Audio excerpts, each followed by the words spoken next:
He was the strongest demon king in the demon realm, yet he was effortlessly defeated by unknown human heroes. His black flames, his pride and joy, couldn't even scorch the hero's armor. His impenetrable scales were pierced through with ease by the hero's blades. None of this made any sense to him. After all, he was superior to everyone else, graduating as valedictorian from the Demon King Academy, studying the theories of the Codex, established by the first demon emperor, more thoroughly than anyone, building his tower exactly as prescribed, kidnapping the princess and allowing the heroes who came to rescue her to grow stronger. The hero's rage and sorrow were Demon King's greatest feast. He couldn't kill them too early. He had to cultivate them fully before devouring them. Stronger heroes made more delicious prey. Draven Ashcroft followed the Codex more faithfully than anyone. Complete world domination was only a matter of time. Absorbing the sorrow and rage of countless lives, including heroes, he would become the most powerful demon king of all. But why? Why am I falling? The hero standing over Draven sneered. You are nothing but a brat, so-called demon king. You lot are always like this. You create the situation yourselves, yet you always wear that look of disbelief.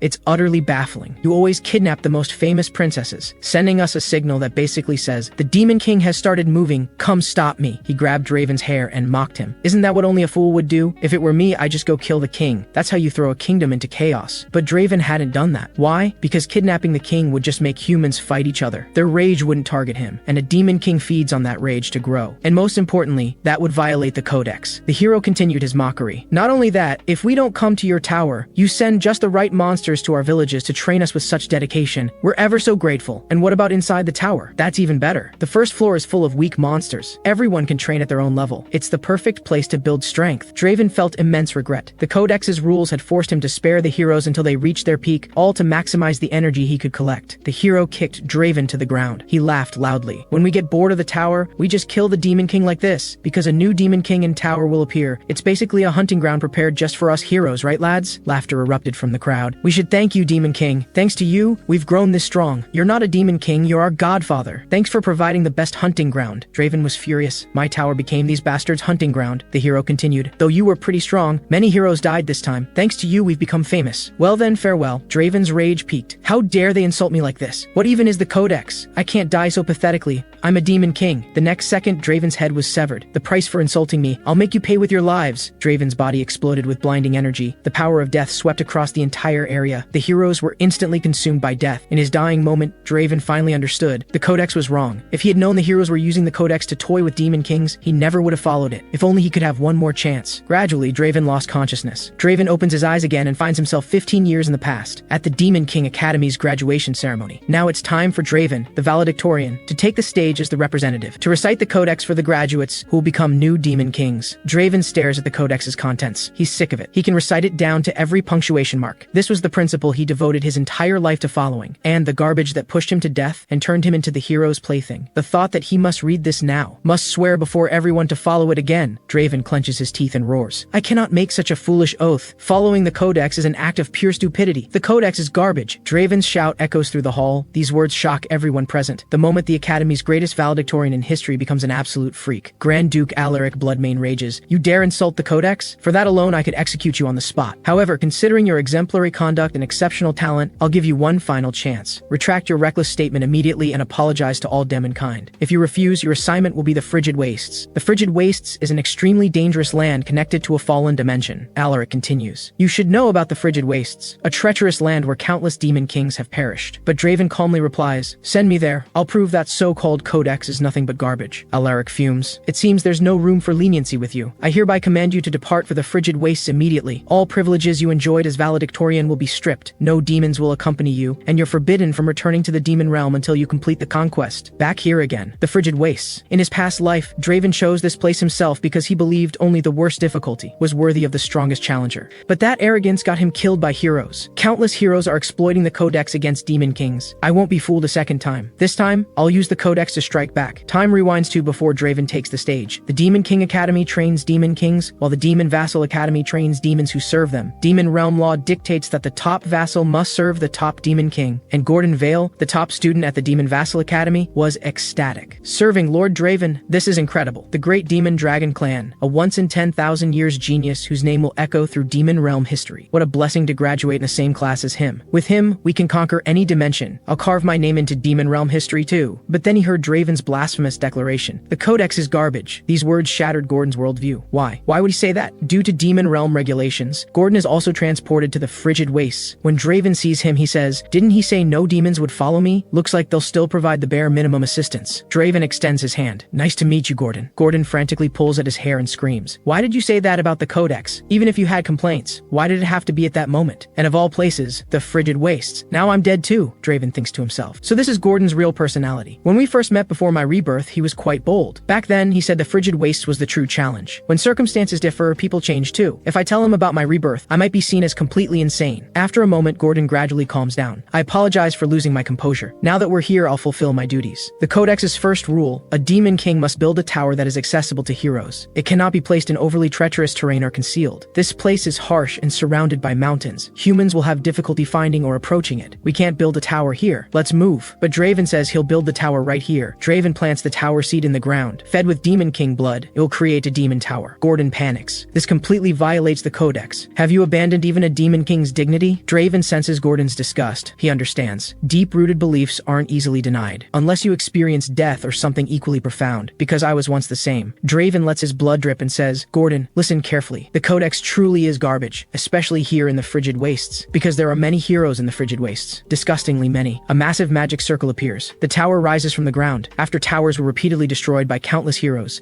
some humans noticed a pattern and turned the Codex against demon kings. That's why demon kings keep falling here. The Codex no longer applies. It should be called the hero's secret manual instead." Moments later, the tower is complete. The two walk into the tower. Gordon looks at the empty interior and thinks, towers should have complex structures or be filled with monsters. This place is completely empty. A demon king without privileges only gets a tower like this. All the way up to the 5th floor demon king's chamber, every floor is barren. What's done is done. But at least follow the Codex from the second rule onward. The Codex's second rule, a demon king must kidnap a prince or princess and must kidnap someone close to the throne with high prestige. Only then can you gain more demon essence. Gordon speaks up. "My lord, as your lieutenant, I suggest the closest to the Frost Peak Mountains is the kingdom of Thornwood. Target a high-ranking princess from the nearest kingdom. Absorbing the kingdom's rage and sorrow will make you stronger quickly. Of course, I expect you might refuse." But to his surprise, Draven agrees. "We'll do just that. I already have a princess in mind." Gordon excitedly says, "I'll help too." Draven tells Gordon to stay and guard the tower. A demon king's dwelling cannot be left unattended. Gordon is thrilled. "Excellent! Lord Draven is the valedictorian after all. He just had a momentary breakdown from graduation stress. This can still be salvaged. Now is the real beginning." Gordon asks which princess Draven plans to bring back. Draven replies coolly, "The one farthest from the tower, from the kingdom at the southernmost tip of the continent, Silvercrest Kingdom. The one with the least presence, the 13th princess. I'm coming for you, princess," Gordon screams. "This is completely backwards," the princess asks with a puzzled expression who Draven is. Draven identifies himself as the demon king here to kidnap her. The princess asks without fear, "Can you really handle me?" Draven replies confidently, "Of course. I'm a demon king." The princess extends both hands happily. "Then I'll come with you." Draven is confused. "You're strangely calm. Do you have some scheme?" The princess says softly, "As a princess, I've thought that maybe one day something like this would happen. If you think this will lower my guard, don't even dream of it. I won't fall for such a shallow trick." But the princess says she has no scheme. "How could I possibly know a demon king would come today and set a trap?" Draven thinks, "That's true, but why does this feel so off?" The princess stands up. "Then let's go." Moments later, Draven brings the princess back to the demon tower. Draven shakes the snow off and says to Gordon, "Let her stay in the corner of the 4th floor." Gordon asks, puzzled, "Don't we need to put her in a cage?" Draven replies, "Since she came willingly, I'll provide her some comforts." Gordon nods in understanding and says he has something to report. The 4th floor of the demon tower is completely empty. The princess sits on the cold floor thinking, "I've really been kidnapped. There are no pillows, blankets, or servants here. No beautiful gardens either. But it's not so bad." Meanwhile, Draven learns that Beast Tower has sent an invitation. Gordon nods. "Yes, they say it's a welcome party for the new demon king." Draven scoffs. "Welcome party? It's just a pathetic attempt at a show of power for the newcomer. Demon kings are extremely prideful beings who refuse to ally with anyone. But the frigid waste's unique nature crushed their pride and forced them to band together. In the past, I dismissed them as weaklings, but this time I need to engage in some superficial cooperation." Moments later, Draven arrives at Beast Tower. Seated on the throne is Draxar, the beast demon king who has ruled this land for over 70 years. Draxar looks at Draven with contempt. "So you're the new demon king? I heard you're some lunatic who insulted the Codex. Doesn't look like anything special to me," Draven says coldly. "Did you call me here to pick a fight? Say what you have to say." Draxar leans forward menacingly. "Such arrogant nonsense. Grand Duke Alaric told me to take good care of you when you arrived. That loudmouth vampire old man, he threw me into the frigid wastes and still hasn't let it go?" Draxar roars. "To refer to Grand Duke Alaric that way, you're incredibly bold." He throws a half-eaten piece of meat on the ground. "Eat this, and I'll forgive your earlier rudeness." Draven speaks in a flat tone. "Beast Demon King, do you not know why I came here?" Draxar responds, "I know. You're the fool who insulted the Codex," Draven says gravely. "According to the Codex's rules, demon kings cannot kill each other." Draven suddenly crushes the meat under his foot. "But I will. Do you think think I'll follow those garbage rules? Draxar breaks into a cold sweat from Draven's overwhelming presence. He says nervously, Grand Duke Alaric told me to check if you actually kidnapped a princess. If you don't report within a month, you will be stripped of your privileges. Draven turns around. Is that all? I've already kidnapped the princess. Moments later, the two return to the Demon Tower. Gordon speaks up in admiration. You've shown a Demon King's authority, Draven replies. It was no big deal. I can't take further action there at present, but I must prepare nonetheless. Gordon, go check on the princess. We need to figure out what use she serves. Holding his head, Draven thinks, what a headache. If all the other Demon Kings are like this, it's going to be a problem. The consequences of insulting the Codex are worse than I anticipated, but even if I had to do it again, I'd still reject the Codex. Better to die than submit to garbage. I won't repeat my mistakes. This time, I'll build from the foundation with care. Draven opens his status screen. Kidnapping the least significant princess should have given him only a few hundred points of demon essence. It is the safer method, but the demon essence jumps directly by 3,000 points. Draven is surprised. Why did I collect so much? At that moment, a video message arrives from Beast's Tower. Newcomer Demon King, I'm here to congratulate you. Though our first meeting wasn't pleasant, as a senior Demon King, I must observe basic courtesy. After all, accomplishing such a feat in this place is no small matter. I admire you. Was insulting the Codex part of your strategy? At that moment, Draven's heart pounds. Something's wrong. Gordon's anxious voice rings out. My lord, there's trouble on the 4th floor. Draven rushes to the 4th floor. What is going on? The originally empty 4th floor is now filled with various plants. The princess greets Draven cheerfully. She has created nature inside the Demon Tower. This requires mastery of all 4 elements. To my knowledge, only one spirit summoner on this continent, a true genius, has ever been able to achieve it. Draven speaks. I went to the 13th princess's chamber. You're not the 13th princess. The princess chuckles. So you did mistake me for Elena after all. Draven is shocked. Then you must be, the princess says proudly. That's right. My name is Ilara, the first princess of Silvercrest Kingdom. Meanwhile, in Silvercrest Kingdom, the king, learning his most beloved princess has been kidnapped by a demon king, is consumed with rage. Mobilize our strongest heroes and all of Silvercrest's forces immediately. Sever that foolish demon king's head and bring back my princess. Draven asks Ilara how she deceived him. A mage's body should be full of magical power. He couldn't have missed it. Ilara touches the ring on her finger. This ring conceals magical power. It's a royal heirloom passed down through generations. So, are you going to send me back now? Sending her back would make me a laughingstock. No kingdom will fear a coward. Collecting demon essence will become even harder. I have no choice but to push through. A system notification appears. Massive rage detected toward Demon King Draven. Demon essence increased by 6,000 points. Draven says calmly, even if you're not the 13th princess, nothing changes. You're still my hostage. Meanwhile, in Silvercrest Kingdom, the enraged king commands his subordinates to reclaim the princess. One speaks up. Your Majesty, we haven't yet identified which demon king is responsible. Scouts have been dispatched. Please wait. Furthermore, this is suspicious. The Greed Demon King recently kidnapped another kingdom's crown prince, which sparked public outrage and led to his defeat by heroes. With such a precedent, isn't it strange that a demon king would dare kidnap the first princess? The king grits his teeth. It's a newcomer. At that moment, a subordinate reports. They found traces of a teleportation magic circle pointing north. The destination is estimated to be the Frigid Wastes. The king is stunned upon hearing the name the Frigid Wastes. Meanwhile, inside the Demon Tower, Gordon speaks. My lord, Silvercrest's army will arrive soon. You've just descended. Won't it be too difficult to handle them? But Draven chuckles. No problem. Silvercrest Kingdom cannot deploy their national army. The Frigid Wastes is at the continent's northernmost point, while Silvercrest is at the southernmost. All the kingdoms in between won't grant passage to their army. They'll ultimately have to turn to the Heroes Guild, but the guild won't act. So-called heroes are just profit-seeking trash. They won't risk coming to a place like this. That's exactly why I chose to establish my base here again. Gordon is shocked. He even considered this. Though he doesn't strictly follow the Codex, he seems to know the Frigid Wastes like the back of his hand, as if he's been here before. The facts prove exactly as Draven said. Not a single hero is willing to step forward, because the Frigid Wastes has too many heroes. They communicate frequently through the Heroes Guild, and have become shrewd calculators who don't act rashly. Assembling a hero party takes time, and reaching here takes time. But with my current demon essence, confronting a hero legion is far from enough. I've already learned how terrifying human wave tactics can be. Draven says to Gordon, contact Draxar. Sell my demon essence and exchange it for human currency. Gordon exclaims in shock. Sell demon essence? That's the priceless currency that grants the power to break racial limits, unlock abilities, and summon demons from our realm. And you want to trade it for worthless human coin? Draven nods. Exactly. That's why Draxar will buy it even at a high price. My current demon essence isn't enough to resist heroes. With human money, certain things become possible. The next day, at the gates of Frostgate City, the fortress city near the Frigid Wastes, two soldiers stop a man in black. He claims to be a mercenary. The soldier barks. What insane mercenary dares enter the Frigid Wastes alone? Very suspicious. But the next second, the man tosses the soldier several gold coins. Just like that, Draven successfully infiltrates the city. Draven decides to find a guide first. Inside the Crimson Talon Company headquarters, a man speaks. "Hey Captain, shouldn't we get out of here soon?" The captain responds. "This is prime territory. Soldiers handle the monsters that appear daily, and we just reap the benefits. Where else can you find easier profits than Frostgate?" Another says, "Haven't you heard? A new Demon King built a tower in the frigid wastes." The captain scoffs. "That's just a rumor.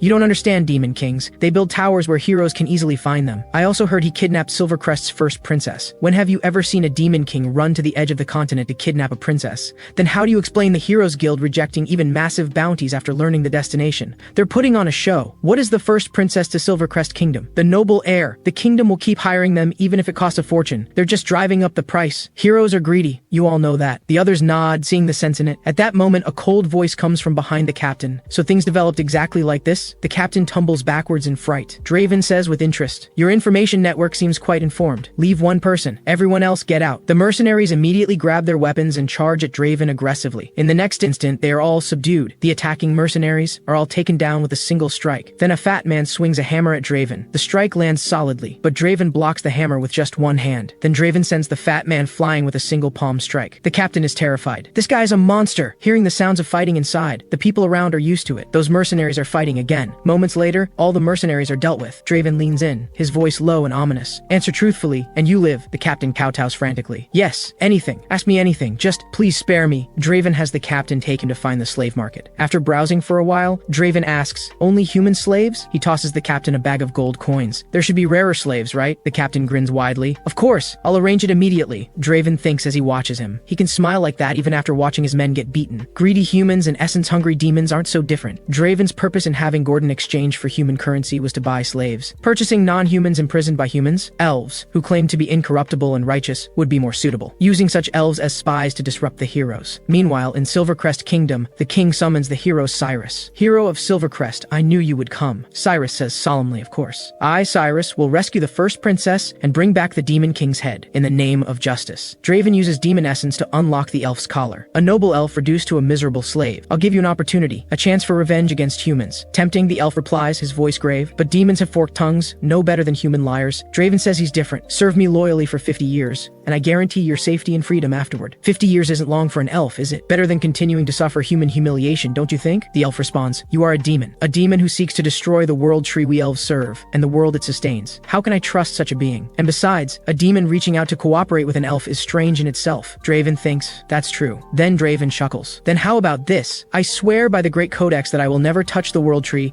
and I will keep the promises I make to you. In exchange, you must swear by the world tree's name to serve me loyally for 50 years. The elf wavers. For demons, the Codex is equivalent to the elves' world tree. What a strange demon. But since you've gone this far, I am Galen of the Maplewood clan. I'll make this oath only after I've seen the Demon King who sent you with my own eyes." Draven says calmly, "I am the Demon King." The elf freezes for a moment, then he laughs loudly. "Don't joke around. Why would a Demon King come here? The farther from his tower, the weaker his power becomes. What Demon King would personally come just to buy a slave? If you're a Demon King, forget 50 years. I'll serve you for 100. Moments later, Draven brings the elf back to the Demon Tower. "The 100-year contract was your own words." Galen screams frantically. "Why are you actually a Demon King? And more than that, this is fraud. You never said the tower would be this empty. Floors 1 through 3 have nothing. The 4th floor only has natural scenery. What kind of Demon King's tower doesn't even have a single monster? This is pathetic. Forget revenge. I probably won't last a year before heroes kill me. I can't work in a place like this." Draven releases his oppressive aura and says, "Have you forgotten you made a contract with me?" Galen breaks into a cold sweat. The demon essence alone has overwhelming pressure. He really is a Demon King.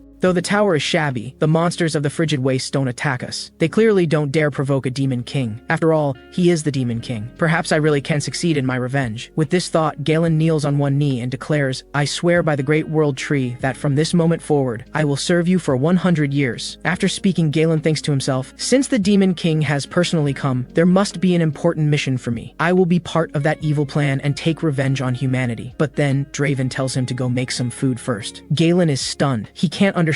He's supposed to be part of an important plan. Meanwhile, Alara also joins in the cooking. Moments later, in the dining room, Galen asks in confusion, "My lord, could this woman possibly be the princess of Silvercrest Kingdom?" Draven nods. "That's right. She's the first princess, Alara." Galen jumps to his feet in shock. "Are you insane? You kidnapped the crown princess and the tower is completely empty? How will we fend off the heroes when they come?" Draven says calmly, "That's exactly why I bought you. Now let's eat first." After taking a bite of meat, Draven praises the cooking. "Not bad." Alara quickly chimes in that she helped too, leaving Galen Galen completely confused. Moments later, Draven and Galen arrive at the 4th floor of the Demon Tower. Galen speaks up, you mean when the heroes arrive here, I'll be the one to fight them? Draven shakes his head. No, by the time heroes reach this tower, the game will already be over. You're going to disrupt the human world in my place. Galen asks, you want me to be a spy? Draven confirms, exactly. But before that, I need to confirm your abilities first. Attack me, Galen protests. How could I possibly defeat a demon king inside his own tower? Draven puts one hand behind his back. I won't use demon essence. Only one hand. And if you win, the contract period can be reduced to 50 years. Galen immediately takes a fighting stance. Those are your words, so don't go back on them. I'll give it my all and knock your head clean off. Galen then launches into a fierce assault. Draven praises him. Despite your long life as a slave, your skills are impressive. Did you absorb the mana from the 4th floor to enhance your physical abilities? Very typical elven fighting style. An ordinary elf can't do that, Galen says smugly. You've picked the wrong enemy in the wrong battleground. Now face the consequences. The next second, vines wrap around Draven's leg. Galen swings his fist, shouting, give me back my 50 years. Draven grins. Your strength is acceptable, but you haven't forgotten who your opponent is, have you? Draven's right hand transforms into a demonic claw. Don't worry, I said I wouldn't use demon essence. I'll hold back enough not to kill you. Galen's jaw drops. Wait, a scream echoes from the Demon Tower. Moments later, Draven arrives at the Crimson Talon Company headquarters in Frostgate City. The captain says excitedly, what an honor to see you again. Draven states he wants to hire their mercenary company for 1 year. The captain nods. Understood. Are you aware of the fees? Behind him, the mercenaries grumble resentfully. That guy beat us up and we still have to take his business? Let's just quit. The next second, Draven tosses out a bag of gold coins. Here's the deposit. The mercenaries instantly change their tune. We're loyal to you for life, the captain thinks to himself. Maybe I should replace all these guys. Draven continues, also, bring this person into your company. From now on, he'll relay my orders. The captain nods in understanding. Curly speaks up, wait a minute, Captain. No matter how desperate we are, we can't just let strangers join. Galen mumbles incoherently, pleased to meet you. I'm Galen. Everyone sees Galen's bruised and swollen face. They immediately resonate deeply, and just like that, they accept him. They may look like a ragtag bunch, but they're mercenaries who operate in the frigid wastes. That alone makes them a rare find, and they should be easy to manage. Right now, the only hero who will answer Silvercrest's call is Cyrus, the one who defeated the Demon King of Greed. Draven then announces, Crimson Talon Company, your first mission is to investigate the hero hired by Silvercrest, Cyrus, and learn everything about him. With everything arranged, Draven plans to start improving his own strength. Demon Essence points can be used to make the Demon King stronger,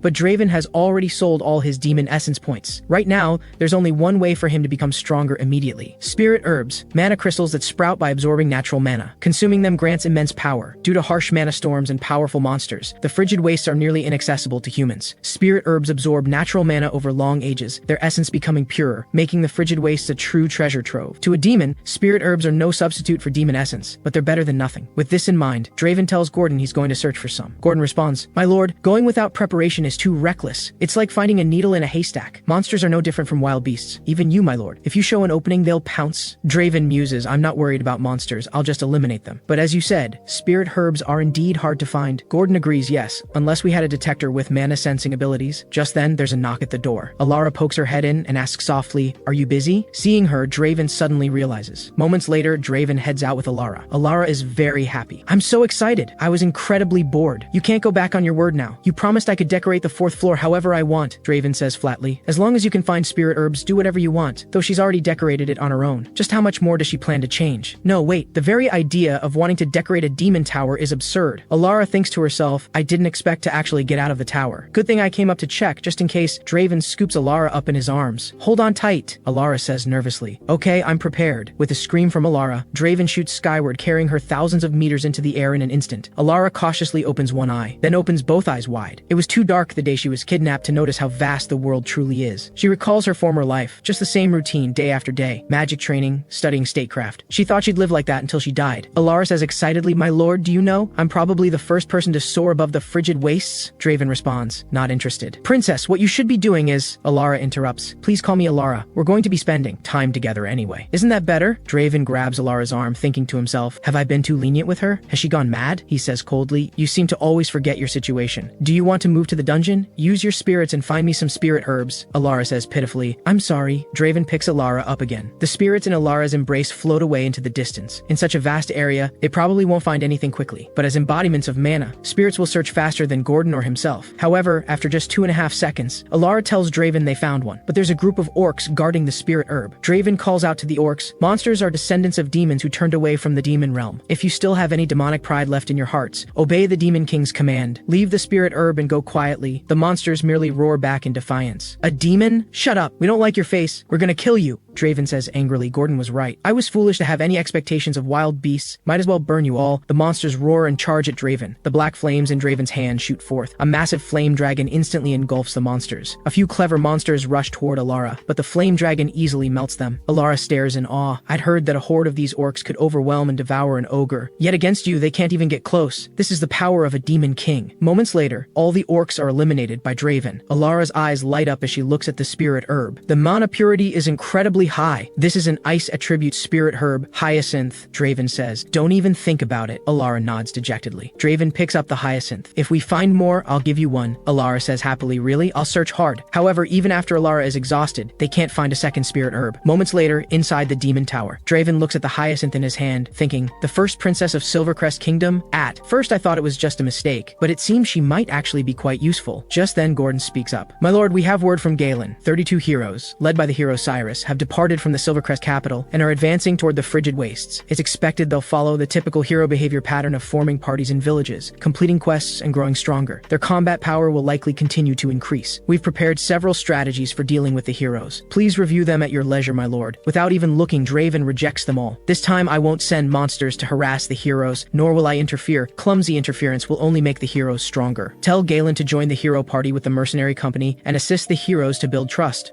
Gordon says worriedly. Once again, we're not following the Codex, but with the tower in its current state, we can't possibly stop the heroes. Draven tells Gordon not to worry. The tower will be strengthened. We'll use dwarves to strengthen it, Gordon exclaims. Humans and elves aren't enough? Now we're adding dwarves? Letting such a short race into the tower will make us a complete laughingstock. Draven stares at Gordon silently. Gordon immediately falls quiet. Draven chuckles. I'm not using dwarves to fight the heroes. More precisely, I need their magical devices. Just imagine, heroes accustomed to the Codex are expecting weak monsters on the first floor, and when they open the door, dozens of cannons open fire simultaneously. What then? Dozens of cannons on the tower's first floor. The heroes would never expect it. Gordon shakes his head. Even so, that still violates the Codex, but Draven has already left. Gordon fumes, you madman. Another kidnapping? Inside the dwarven underground city of Wolfnar, the dwarves' greatest master blacksmith, Friedrich, is about to be kidnapped by a stubborn demon king. Draven quietly infiltrates the dwarven city and arrives at an inn. He takes out a few gold coins and says to the innkeeper, I'm looking to have a weapon forged, but I got lost. Could you point me to the master blacksmith in this city? The innkeeper grabs the coins with a grin. Well, you humans do know how to deal with us. Head into the city and you'll see a massive pit. Take the lift down, they'll verify your identity, and take you to the floor you want. It's double insurance against intruders. Draven takes the lift to the bottom level and find the room in the deepest part. That's where he'll find the city's pride, the master blacksmith, Friedrich. Watching Friedrich swing his hammer, Draven marvels, this forging technique. The mana flows like a dance. So this is the master blacksmith. I just need to quietly kidnap this guy. But with Friedrich's hammer strike, a flame tornado instantly strikes toward Draven. Draven is slightly surprised. He can sense my faint demon essence. The next second, Friedrich swings his hammer at Draven. Draven catches the hammer with one hand, then says calmly, you're a hero. That's right, I'm the hero Friedrich, a blacksmith who forges weapons for the power of heroes. A demon dares to enter the dwarven city? You won't leave here alive. Draven scoffs. For a hero, you're really weak. And I'm not a demon. I'm the demon king. Draven grabs Friedrich by the throat. Friedrich's hammer falls to the ground. The loud crash draws the guards outside, but all they see is a mess. Friedrich has vanished. Immediately, they sound the alarm. An intruder has kidnapped Master Friedrich. Seal all exits. Draven holds Friedrich captive on a high perch. Make a sound and you die. Friedrich grits his teeth. Why is the demon king here? For the princess? Draven says he has no interest in any princess. Stay quiet. I heard dwarf blacksmiths dig secret tunnels for emergencies. Lead the way now. Friedrich thinks to himself, if he's the demon king, he must be after the princess. Damn it. I've kept a low profile precisely because I feared fighting a demon king. Why did this misfortune still fall on me? Dwarven hero Friedrich. Defining trait, weak. Draven sneers. Seems you won't obediently lead the way. How about this? Help me kidnap the princess and I'll let you go. A selfish hero betrays the princess to save his own skin. When that rumor spreads, what do you think the dwarves will think of you? Friedrich exclaims. Absolutely not, you vicious bastard. I'm already known for being weak. If they hear I sold out the princess, everyone will believe it. I'll spend the rest of my life in a torture chamber. Draven says flatly, choose. Betray the princess or come with me. Friedrich thinks, well, obviously betray the princess, but I don't want to be tortured either. Draven continues, if you help me, I'll swear by the Codex to guarantee your safety. Friedrich thinks, the Codex is the supreme faith of demon kings. An oath sworn by the Codex will never be broken. In that case, my king, let's hurry through the tunnel. Moments later, in Friedrich's workshop, Louise, princess of the Dwarven Kingdom, asks in confusion, that guy Friedrich, he hasn't finished my weapon yet. Where did he go? Someone tells her Friedrich seems to have been kidnapped. Louise says angrily, shut up. He's also a hero. Since when do heroes get kidnapped? Though he is a hero, he's a blacksmith. His combat ability isn't strong. Louise interrupts, shut up. Just find that damned kidnapper and bring him to me. If you can't find him, you'll all lose your heads. Meanwhile, on the other side, Draven and Friedrich have already left the dwarven city through the secret passage. Friedrich says, my task ends here. I've shown you the tunnel. Handle the rest yourself, Demon King. Draven sneers. What are you talking about? Friedrich says in horror. Didn't you swear by the Codex? You said if I helped you, my safety would be guaranteed. You mean that garbage Codex? I don't care about it. Now what should I do with you? Friedrich breaks down completely. What kind of Demon King is this?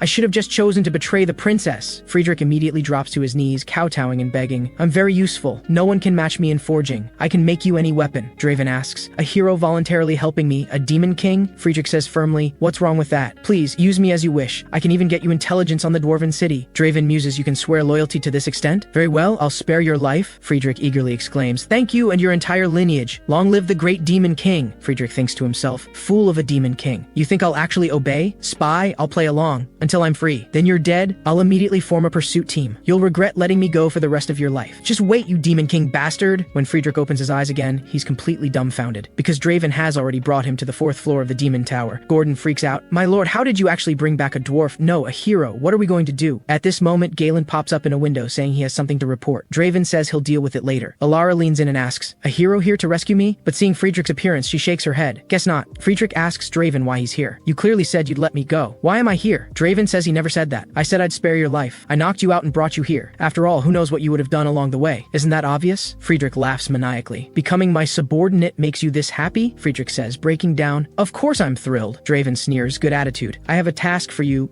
Install a large number of cannons on the 1st floor and blast the heroes to bits. But there's one condition. You can't use mana stones. Everything else is up to you, Friedrich says with difficulty. Traps without mana stones won't work on heroes. Draven says flatly, that's your problem. Figure it out yourself. Heroes have exceptional mana sensing abilities. If you use mana stones in the traps, they'll be detected. Friedrich protests, that's impossible. Draven says ominously, I'm quite sure I captured the best blacksmith. But if I was wrong, I'll just have to find another one. Friedrich quickly says he's thought of a solution. I once invented a device that can hide mana energy. Making one on-site would take 3 years, but I have one in my workshop. Is this your idea of an escape excuse? Friedrich says frantically that he's telling the truth. Draven places a collar around Friedrich's neck. I'm trusting you this once. Know this, the collar will detonate at a flick of my finger. There will be no warning. Draven then produces a mask. This mask will obscure your face. If you take it off, I'll assume you're trying to escape and I'll activate the collar. Friedrich says firmly he absolutely won't remove it. Over the following month, Draven visits many kingdoms to collect supplies and materials, and places them in a spatial pouch. During this time, Galen reports intelligence on the heroes. The heroes have learned that the new Demon King is named Draven and uses black flames. They've already prepared equipment to resist fire. They're also saying the Demon King isn't sending monsters to harass them because he's afraid. Draven dismisses this with contempt. These heroes won't gain anything from this adventure, neither wealth nor glory. Eventually, they'll lose interest, and these heroes won't grow stronger. This is a race against time. Draven tells Galen to continue monitoring. After ending the call, Galen thinks to himself, not sending monsters to harass them is to prevent the heroes from growing stronger. This Demon King truly understands human nature. I'm glad he's not my enemy. After gathering all the materials, Draven and Friedrich return to the Dwarven City. Inside the Dwarven City, the Dwarven Princess Louise is in a rage. It's been a month and a half and you still haven't found Friedrich. How incompetent are you? How much longer must I endure this? The dwarf captain says the blacksmiths dug too many tunnels. They're checking them one by one. But Friedrich has likely left. Louise says furiously, of course they left. Friedrich was kidnapped. I'm giving you 2 more weeks. If you still can't find him, it's your death sentence. The captain quickly nods, saying he'll get it done. Go now and fill in all the blacksmith's tunnels. Louise looks at the scrap metal on the ground. This should have been my weapon. Friedrich, you must stay alive. You can't die before you finish my weapon. At this moment, Friedrich pokes his head out from the tunnel behind Louise. Louise hears the sound and turns to look. Though the mask on Friedrich's face conceals his features, Louise deduces who he is from the fact that he emerged from the tunnel, because only Friedrich would know where the tunnel is. Louise calls out, Friedrich! Friedrich says nervously, Princess! Louise clenches her fist happily. You bastard! You finally came back. So you were hiding because you didn't want me to have my weapon? Friedrich quickly insists it's a misunderstanding. Louise clenches her fist. I don't think it's a misunderstanding. You dare insult me, a princess? From now on, you're my slave. You'll forge weapons for me for the rest of your life. But first, I'll punish you for running away. She swings her fist at Friedrich. But the next second, Louise is forced back by a surge of energy. Draven tells Friedrich to hurry and get the equipment. Louise grits her teeth. Who are you? Why are you helping that wretched little dwarf? Draven says, because I'm the master of that blacksmith you want to oppress. Louise charges at Draven angrily. Nonsense. He's my slave and must forge weapons for me forever. You want to take him from me? Draven kicks toward Louise's head, but Louise blocks it with one hand, then punches Draven, sending him flying. Friedrich, now it's your turn. However, the next second, Draven leaps up and grabs Louise's head. In the blink of an eye, the two exchange dozens of blows. Draven assesses the situation. Louise is the second princess of the Dwarven Kingdom. Though not a hero, she's exceptionally fierce. Before his rebirth, she was an incredibly powerful warrior, far stronger than she is now. now. I could kill her before she grows, but that would require using demon essence at full power, though my current strength is also less than before Rebirth. If this drags on, I might be captured by dwarf soldiers. If I use demon essence, she'll know I'm the Demon King. How annoying. Meanwhile, Friedrich is starting to dismantle the equipment. Draven asks Friedrich if he's done. Friedrich says he's still dismantling it. The mana phantom. It hides mana traces, and it's massive. Draven threatens if you don't want to die, finish it in 1 minute. Friedrich quickly says he'll hurry. Louise roars, who gave you permission to do that? Draven says urgently, if you don't finish soon, I'm leaving you behind. Okay, I'll finish it quickly. Draven doesn't know how long he can hold out. He can only try his best. Draven blocks Louise's attack. I don't know where you came from, but you won't leave here alive. And Friedrich, I'll break your leg so you can never escape again. Draven says mockingly, you sound just like a demon king. Give up, princess of the Dwarven Kingdom. I'm taking your blacksmith and this equipment. Moments later, Friedrich finally finishes dismantling. Louise says furiously, Friedrich, you came back just for this? I won't let you succeed. Draven seizes this moment of distraction and delivers a kick. Louise is kicked back 2.5 meters. Then Draven opens a spatial rift. Now, the next second, Louise charges out again, roaring, that kind of attack is useless against me. But the two have already left. Only then do the dwarf soldiers arrive belatedly. Louise rages, you idiots. Why don't you just wait until I'm dead to show up? Friedrich escaped. Chase him through the tunnel, but the tunnel suddenly erupts with an explosion. Louise murmurs, he blew up the tunnel. Does he really not want to forge weapons for me? Thick veins bulge on Louise's face. Well done, Friedrich. Even if I have to cross the entire continent, I'll find you. I'll make you regret this.